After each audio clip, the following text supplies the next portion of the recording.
and welcome to Amethyst Star Crafting. My name is Jane Allmark and I'm a UK independent Stampin' Up demonstrator. And today we're going to have a look at dies. So we're looking at the Poppy Moments dies and two of them in particular. So this is a lovely die set because you can do all of the poppies in all of their glory. There's so many different pieces. And today we're looking at this one. And we're looking at the centre, and we're going to do something different with it. So die cut this piece out, die cut this piece out. I've die cut the centre piece using post-it note because I want it to be slightly sticky. Now if you've got any of the tape which allows it to temporary tape, you can use that, but I've cut it out and it doesn't really matter what colour you cut it out in, whatever you've got a scrap in, and we are going to use it as a mask. Now you can, if you want to, tape it down using tape that low tack tape that's going to come up. However, because there's a rather large piece in the centre, you can actually use your finger if you want to, and that's what I'm going to use. 2 sponge daubers and 2 ink pads, so that's all we're using. We're using cherry cobbler and we're going to use crushed curry. So with the cherry cobbler and cherry cobbler sponge, or a sponge which I've used for my reds, you're just going to hold it down and we are going to sponge. Now you're going to sponge just outside as well as on the inside. So literally just take it just outside. Take it round. My cherry cobbler needs re-inking.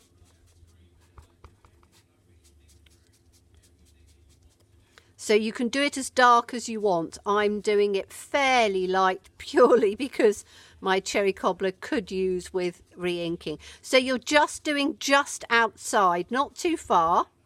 And as I say, just hold your finger down as you go.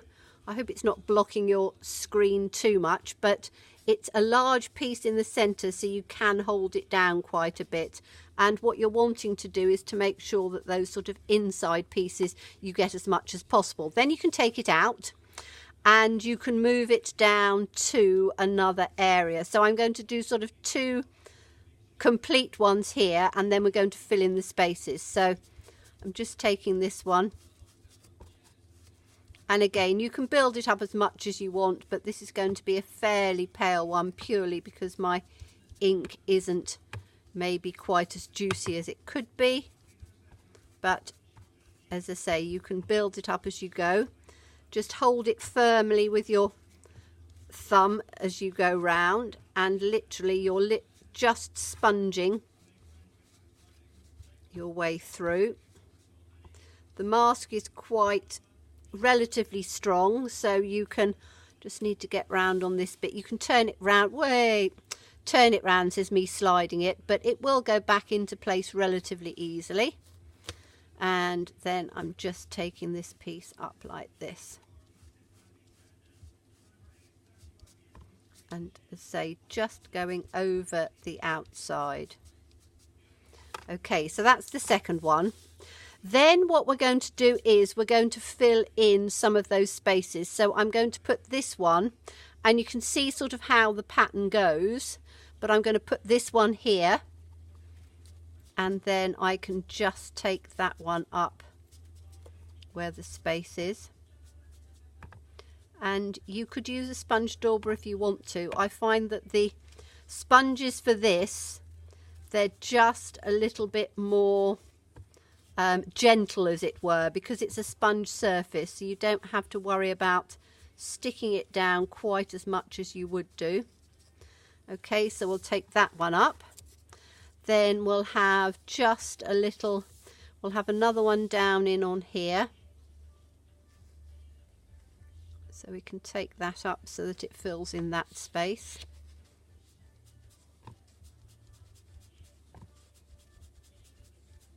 And again, I'm just going just along the outside piece here. Doing it quite gently because it's a little tiny piece sort of on the corner here. Just rotate my finger around.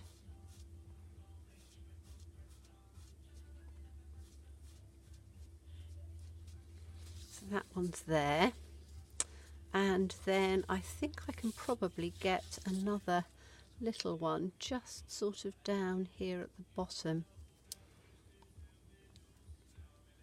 I'm going to have to hold the paper a little bit as well on this one. But as I say, just work round how you want to.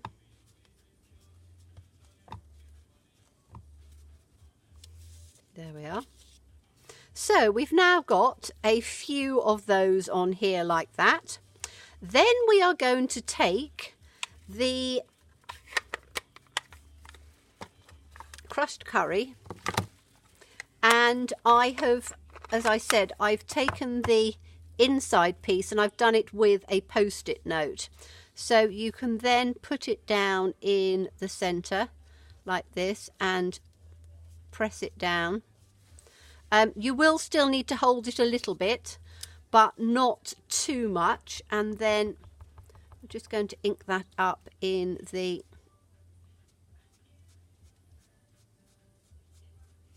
crushed curry, and then quite gently, and I'm going to turn it round as I go.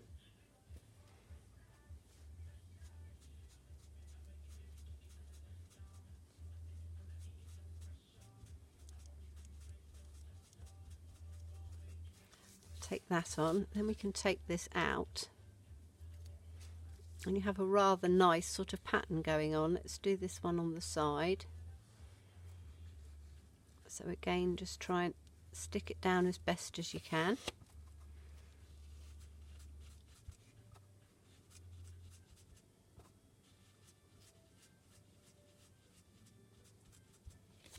Take that one out.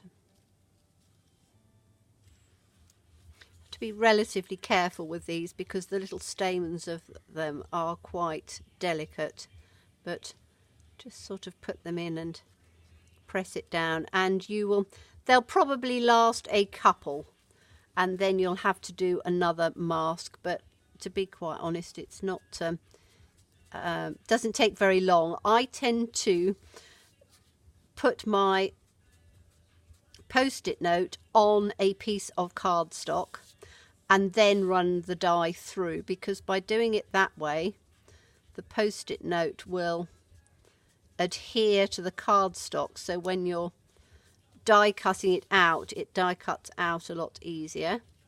Got that one in the center there, and then we've got this little tiny one on here, so we'll just take a little bit on there.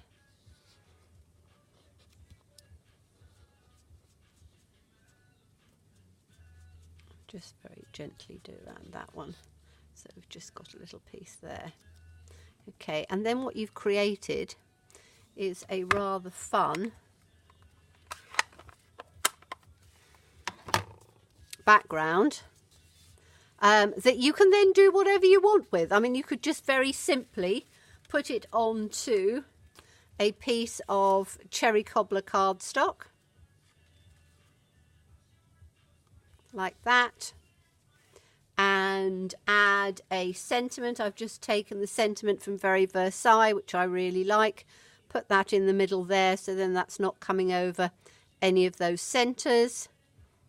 Then put it onto a card base, and you've got a really rather lovely simple card. You know, tie some ribbon round it, do whatever you want really. I just wanted to show you a different way of using the dies as a mask very simply and easily, and it creates another card that you can use. Now this is so that's the shape of that one, and I managed to get 1, 2, 3, 4 in that direction. I did another one earlier, so my first one, and I've done it that way, so I've had 1, 2, 3, 4, 5 on there, and that again, just put that down.